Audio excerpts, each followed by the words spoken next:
নমস্কাৰ আজি আপোনালোকৰ কাৰণে লৈছো এটা থলুৱা খাদ্যৰ ৰেচিপি ডাঠা আমাৰ ফালে ডাঠা বুলিয়ে কয় আপোনালোকৰ ফালে কি বুলি কয় জানবচোন এই ডাঠা আকৌ সচৰি বানমাজি সচৰিখনৰ কাৰণে জগাৰ লাগিব আমাৰ সচৰিৰ কাৰণে মেইন জগাৰ হল বেহৰ বটাই দি ডাঠা সচৰি বৰ হদ লাগে বেহৰ এক মুঠামান লৈছো আৰু শুকান জ্বালা তিনটা লৈছো এখনি আমি জিকে থৈ দিম এটা ডাঙৰ সাইজৰ পিয়াজ লৈছো 4টা কাঁচা জ্বালা লৈছো এটা ডাঙৰ সাইজৰ আলু লৈছো দুটা নহৰু লৈছো সৰু সাইজৰ এক টুকুৰ আদা লৈছো কেইটামান কণ বিলাহী লৈছো এখনি আমাৰ ৰেচিপিটোৰ কাৰণে জগাৰ বুলক তেনে হলে ৰেচিপিটোৰ ফালে আগবাঢ়ো প্ৰথমতে মই এখনি সাফ সাফাই কৰি কাটি লম তাৰ পিছত আমি ৰান্ধানৰ ফালে আগবাঢ়িম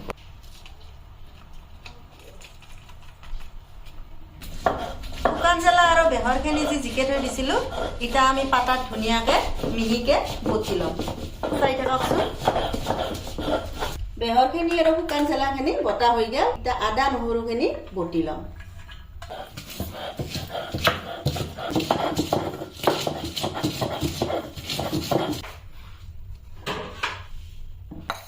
আদা নহৰুখিনিও ধুনীয়াকে মিহিকে বটি ললো গোটেইখিনি পাছলে আমি কাটি ললো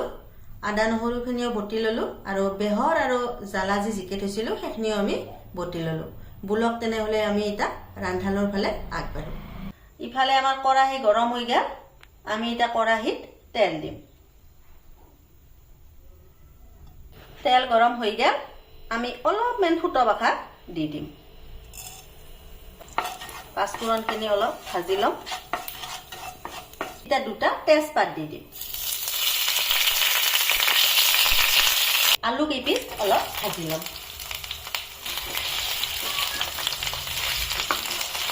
আলু কেইপিচ অলপ ভাজি ললো এটা কাটি থোৱা পিয়াজখিনি ইয়াতে দি দিম কাটি থোৱা পিয়াজখিনি দি দিলো পিয়াজখিনি অলপ সময় ভাজি লম পিয়াজখিনি অলপ সময় ভাজি ললো আলু কেইপিচ বেছি নাই অলপ অলপ ৰঙা হৈ গৈছে ইটা আমি বটি থোৱা আদা নহৰুখিনি দি দিম বটি থোৱা আদা নহৰুখিনি অলপ লাৰি দিম আদা নহৰুখিনি অলপ মিক্স হৈ যাওঁকে ভাজি লম পিঁয়াজৰ লগত আদা নহৰুখিনি পিঁয়াজখিনিৰ লগত ধুনীয়াকৈ ভাজা খাই গেল ইটা আমি বটি থোৱা সৰিয়হ আৰু শুকান জ্বালাখিনি ইয়াতে দি দিম সৰিয়হখিনি আমি কিছু সময় ভাজি লম এখনিও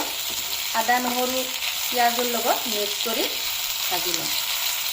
আমি কিন্তু বেহৰ বুলিয়ে কওঁ আমাৰ ইফালে বেহৰ বুলি কয়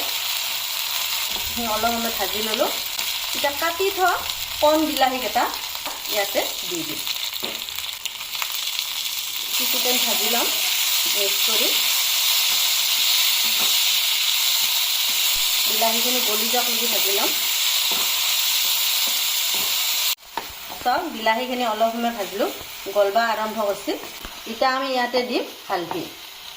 1 চামুচ হালধিৰ গুড়া দি দিলো অলপমান লাৰি দিম এতিয়া কাটি থোৱা ডাঠাখিনি আমি এইখিনিৰ লগত কিছু সময় ভাজিম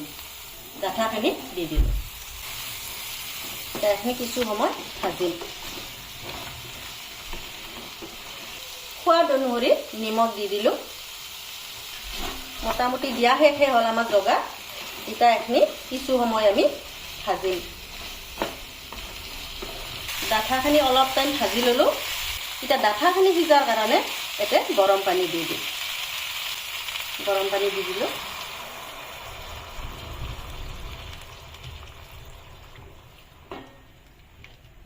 কিছু টাইম উতলিবা দিম যাতে ডাঠাই আলুৱে সিজি যায় আৰু পানীখিনিও শুহি যায় চাওক পানীখিনি কি ধুনীয়াকৈ শুহি গৈছে ডাঠা আলু ধুনীয়াকৈ সিজি গৈছে আৰু ইটা আমি কাটি থোৱা জ্বালাহে ইয়াতে দি দিম কাঁচা জ্বালাৰ এটা ধুনীয়া গন্ধ হয় সেইকাৰণে ইয়াক লাষ্টত দিলো ইটা আমি 2 মিনিটমান উতালিবা দিম তাৰপিছত আমাৰ আঞ্জা মোটামুটি ৰেডিয়ে হৈ যাব চাওকচোন আঞ্জাখন কি ধুনীয়াকৈ উতালাইছে আৰু এখনি জোল আমাক লাগিব আমাৰ আঞ্জা একদম খাৱাৰ কাৰণে ৰেডি হৈ গ'ল তো এইটোৱে আছিল আমাৰ থলুৱা খাদ্য ডাঠাৰ বেহৰেদি চচৰি আপোনালোকক দেখালো যদি আপোনালোকে চাই ভাল পালে লাইক এটা কৰি দিব আজিৰ কাৰণে এৰিলোঁ দিয়ক, নমস্কাৰ।